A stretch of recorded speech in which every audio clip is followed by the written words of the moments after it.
Puji Tuhan, salam sejahtera Bapak Ibu, Saudara-saudari keluarga GPDI El Shaddai Magelang. Kita kembali bertemu dalam Renungan 79. Hari ini kita akan bersama-sama merenungkan kitab Mazmur pasal yang ke-70 dengan satu tema Joy in the Dark. Sukacita di dalam kegelapan. Ya, ini sesuatu hal yang kita dapat pelajari dari apa yang dituliskan oleh pemazmur. Saya membacakan Mazmur 70 ayat 5. Demikian firman Tuhan, biarlah bergirang dan bersukacita karena engkau, semua orang yang mencari engkau. Biarlah mereka yang mencintai keselamatan daripadamu selalu berkata, Allah itu besar.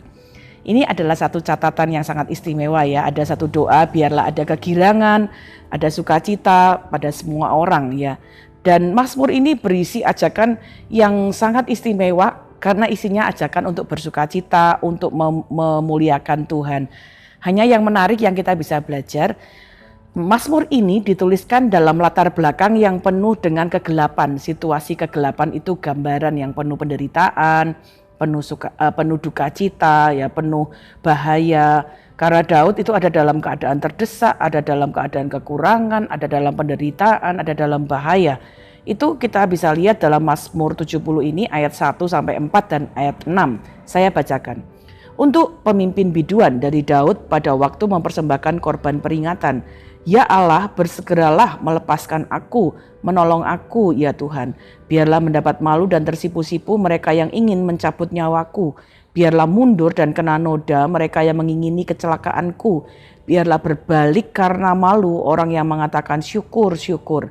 Karena aku ini sengsara dan miskin ya Allah, segeralah datang. Engkaulah yang menolong aku dan meluputkan aku ya Tuhan, janganlah lambat datang. Dari ayat ini pun kita dapat lihat Daud ada dalam keadaan yang sangat terdesak. Itu sebabnya dia bilang, Tuhan aku lepaskanlah aku, segera tolong aku. Ya, ada keadaan di mana dia direndahkan, ya, dia mendapat malu, dia mendapat, ada orang-orang yang inginkan kecelakaannya, ada yang orang mensyukuri ya, keadaan-keadaan yang menderita. Dia bahkan dia berkata, Tuhan segeralah menolong aku. Ya, pernyataan-pernyataan Daud, respon Daud dalam situasi ini ya, untuk ingin cepat selesai masalahnya, ingin cepat ditolong, itu adalah sesuatu respon yang wajar. Sama seperti waktu kita mungkin ada dalam penderitaan, ada dalam kesusahan, ada dalam kesedihan ya, kita ingin bisa secepat-cepatnya melewati hal-hal itu. Ya, bahkan kadang-kadang dalam keadaan tertekan ya, kita bisa berdoa, berseru, Tuhan tolong aku, lepaskan aku, segera tolong ya Tuhan, dan sebagainya ya. Ini adalah sekali lagi respon yang bisa dimiliki oleh banyak orang. Tetapi di ayat ini Daud juga mengajarkan kepada kita satu respon yang lain.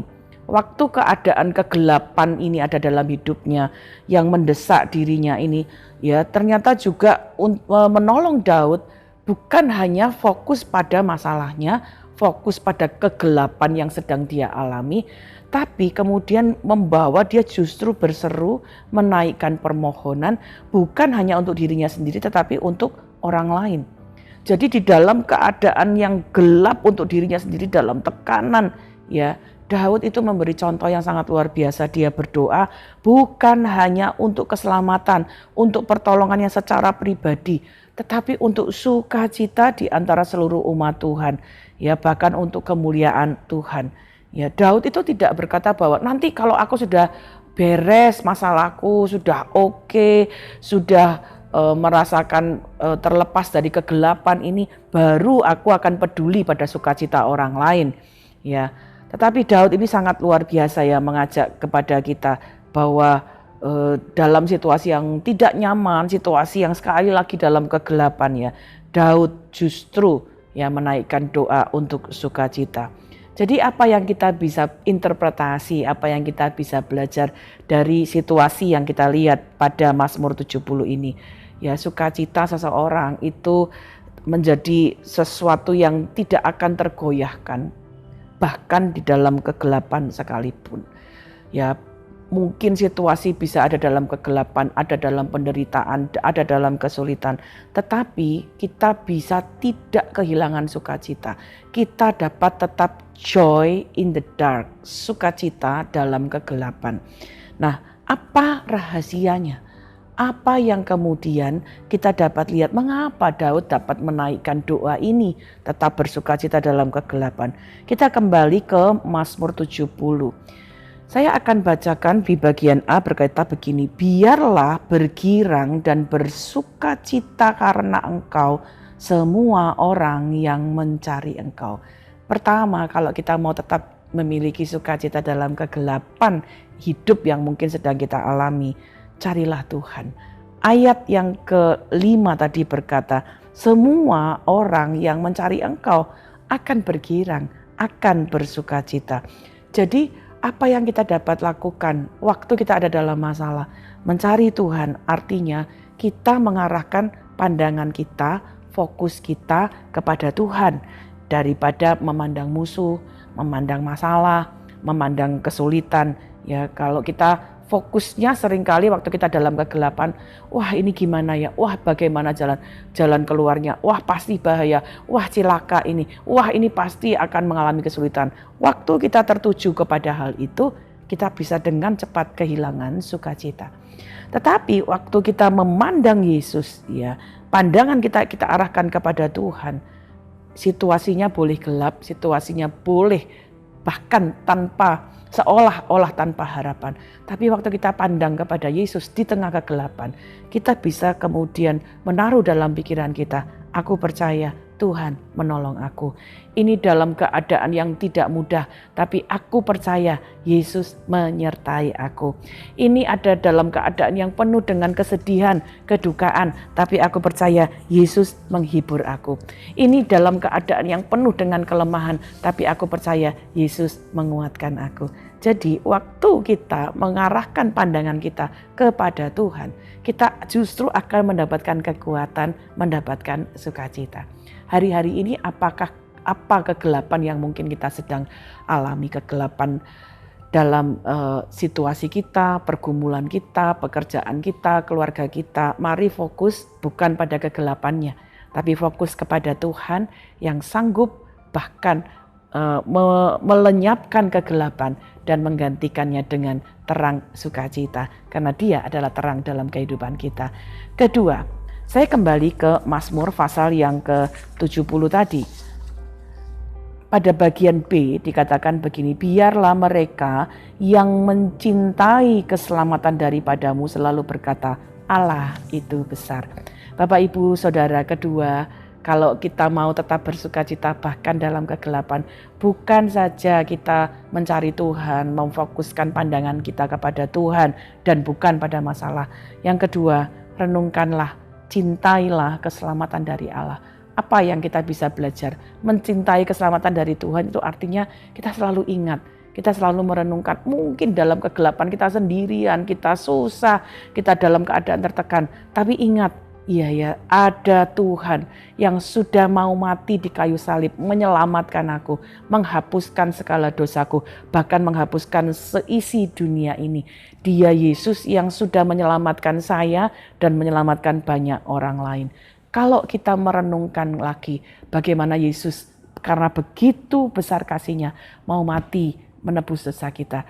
Cinta akan keselamatan dari Allah dapat membuat kita kemudian meyakini, bersukacita bahwa kita punya Tuhan yang sudah menebus dosa kita, menyelamatkan kita sehingga kita bisa tetap merasakan sukacita. Kenapa? Ada pengharapan. Kasih Tuhan itu sungguh besar untuk menyelamatkan kita. Dia mau mati di kayu salib. Oleh sebab itu dalam pergumulan kita Dia pasti menolong. Dalam kesusahan kita Dia pasti menghiburkan. Di dalam kelemahan Dia pasti akan menguatkan. Sama seperti Dia mencintai kita. Karena itu mari renungkan. Waktu kita ingat, iya ya Tuhan mengasihi aku, mau mati di kayu salib. Kita lalu bersyukur untuk itu. Tuhan terima kasih Engkau mati di kayu salib supaya aku juga bisa menang bersama dengan Engkau. Itu akan membuat kita dapat sukacita bahkan di tengah kegelapan. Karena itu hari ini dalam renungan ini mari kita ambil satu keputusan. Jangan menunda sukacita kita sampai kita menunggu Tuhan memulihkan semua kehancuran kita atau menyelesaikan masalah kita dulu, baru kita bisa bersukacita. Tetapi mari kita memilih, aku mau tetap bersukacita. Ada dalam penderitaan, aku mau tetap bersukacita. Kenapa? Kita punya pengharapan. Ada di dalam kesulitan, kita mau tetap, aku akan tetap bersukacita. Kenapa? Karena kita tahu Tuhan sanggup menolong kita. Mazmur 70 ini tidak muncul setelah krisis Daud itu selesai, ya, tapi ini muncul di tengah-tengah kegelapan yang Daud alami. Tapi Daud memilih mengejar sukacita. Daud memilih memutuskan untuk tetap bersukacita. Dan itulah salah satu rahasia kekuatannya. Kiranya kita seluruh keluarga GPDI LCD Magelang mungkin ada dalam kegelapan-kegelapan yang kita alami. Jangan putus asa, jangan menyerah, jangan berhenti. Berbangkitlah, berdiri, memilih untuk bersukacita. Nyanyikan pujian untuk Tuhan, nyanyikan doa untuk Tuhan. Lalu kita angkat wajah kita, pandang masalah kita, pandang penderitaan kita. Aku tahu aku sanggup melewatinya. Aku tahu aku akan menang karena Tuhan yang menyertai dan memberikan aku kekuatan serta kemenangan. Terus bersukacita, joy in the dark. Tuhan Yesus memberkati. Terima kasih Bapak Ibu Saudara telah mengikuti Renungan 79. Kiranya dapat menjadi berkat bagi kita semua. Bagi Bapak Ibu yang ingin didoakan untuk pokok doa tertentu, menceritakan kesaksian baik mujizat kesembuhan, pemulihan masalah keluarga dan lain-lain, mari chat di WhatsApp 0813 2742 0088. Mari kita berdoa. Bapak, kami mengucap syukur karena tetap ada sukacita di dalam Tuhan. Apapun keadaannya, dalam kegelapan sekalipun Engkau tetap memberikan kami sukacita. Karena itu berkati kami, pergumulan-pergumulan yang kami hadapi hari ini, kami mau tetap bersukacita di dalam Tuhan yang mengasihi kami, dalam Tuhan yang mengampuni kami, dalam Tuhan yang memberikan kami kemenangan. Berkatilah seluruh keluarga GPDI LCD Magelang, apabila ada yang dalam kegelapan, biar mereka tetap dapat bangkit dalam sukacita. Terima kasih Bapa. Kiranya seluruh keluarga GPDI LCD Magelang percaya kepada Tuhan dengan segenap hati, dan tidak bersandar kepada pengertian kami sendiri, mengakui Engkau dalam segala laku kami, maka Engkau akan meluruskan jalan kami. Terima kasih Bapa, di dalam nama Tuhan Yesus Kristus kami mengucap syukur dan berdoa. Haleluya. Amin.